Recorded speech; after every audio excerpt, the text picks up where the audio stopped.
Hi and welcome to Drummers Review. I'm Nolly and today we're going to be looking at a set of 7 different Yamaha recording custom snare drums. These 7 drums represent the full range of metal snares that Yamaha offers as an accompaniment to the recording custom kit. And as with the kits themselves, these snares were designed with heavy input from Steve Gadd. To run through all the drums that we're going to be reviewing today, they're made out of 3 different metals. We have 3 brass drums. There's a 14 by 6.5, a 14 by 5.5 and a 13 by 6.5. Then we have 2 that are made out of aluminium. That's a 14 by 5.5 and 14 by 6.5. And furthermore, we have 2 which are made out of steel. There's a 14 by 5.5 again, as well as a 14 by 7-inch drum. Depending on the size, the RRP ranges from 443 up to 514 pounds. Though looking around, it seems that street prices them around 400. Having the full range of drums here presents a fairly unique opportunity to be able to really appraise the different sounds of the metal as well as the different sizes independently from one another. So this is a review I was really looking forward to doing. Since all 3 of the shell materials are available in a 14 by 5.5 inch size, we thought it would be really cool to present them side by side in exactly the same tuning so you could really hear what the metal's doing there. Beyond that, we grouped the snare by metal and tuned them to what we would consider to be their optimal ranges so you could hear how each drum sounds on a more individual basis. With all that out of the way, let's dig in and listen a bit more before coming back for some discussion afterwards.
Our first impressions upon unboxing was that we really have our work cut out for us with this many drums to review. All of the drums looked fantastic straight away. We really liked the slightly matte luster of the shells combined with the shiny chrome hardware, and all of the workmanship and presentation is just top notch with these drums. The outward center bead on the shell immediately makes me think of kind of more classic Ludwig style drums perhaps, while those new Recording Custom lugs certainly give it a more modern and distinct look. All of the drums come with a 20-strand wire as stock. However, the 5.5-inch deep drums also come with an additional 10-strand wire, which is apparently the preference of Steve Gadd himself. The only other point of difference is that the brass and steel drums come with triple flange hoops, where the aluminium has a heavier die-cast hoop on as standard. Tuning up the drums identically, the differences are quite subtle actually. However, there are distinct voices to each of the materials, and certainly as you change the size, you get different sonic presentations too. Starting with the steel shell drums, they're bright with loads of presence to them. They've got a strong amount of harmonics, but they're not thin. They carry a bit of body underneath them too, which I particularly liked. In contrast with the steel, the aluminium drums had less low end.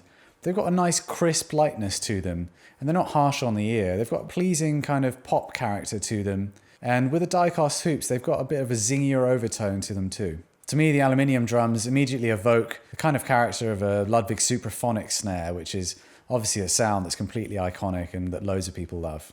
Moving from the aluminium shells to the brass shelled instruments, immediately we got a lot more rich mid-range and a darker tonality overall.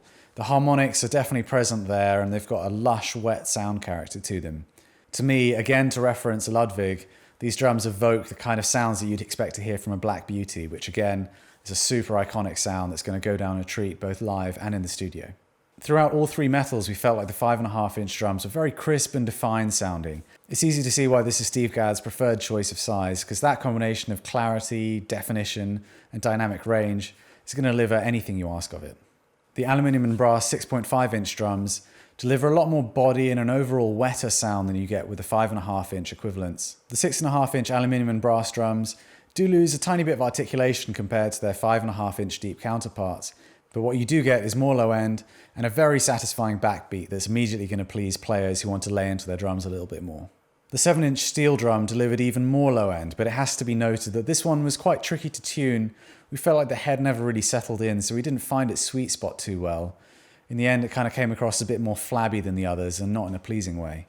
However, I'd love to hear this snare on a good day, because I think the combination of the punch of that steel shell with the extra body from the 7-inch depth, it's going to be great for those who want a beefy sound that's going to cut through heavy music. At the other end of the spectrum, that 13-inch brass snare was a real treat. We loved this drum.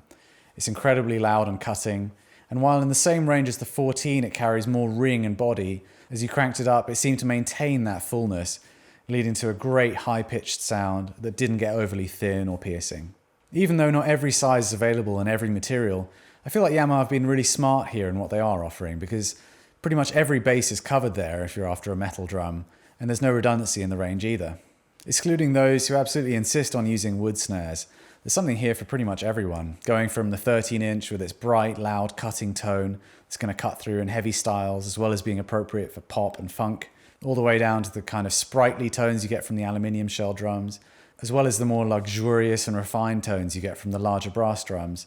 There's pretty much no style that couldn't be covered. The build quality is also what you'd expect from professional level instruments, with great bearing edges, leading to drums that tune up very easily indeed. The only thing I'd like to mention, and it's a really small point, is I'd love to see a little bit more grease on the tension rods out of the factory, because some of them did feel a bit grindy, and that would be something that would go a long way to making tuning a bit more pleasurable as you first unbox the drums. Apart from that, there's nothing to criticize here, and we're really quite big fans of that strainer design, which I think is very smooth and affirmative feeling. It definitely seems to us that these drums are good value for money. There's just something collectible about the range. I can imagine that if you fell in love with one of these drums, you might well want to add to your collection pretty quickly, either adding different sizes in the same shell material, or perhaps going to a different metal to expand your sound palette somewhat. We feel like Yamaha have put together a killer range here at a great price. But why don't you let us know what you think? Leave us a comment on the video. Don't forget to subscribe, and I'll see you next time at Drummers Review.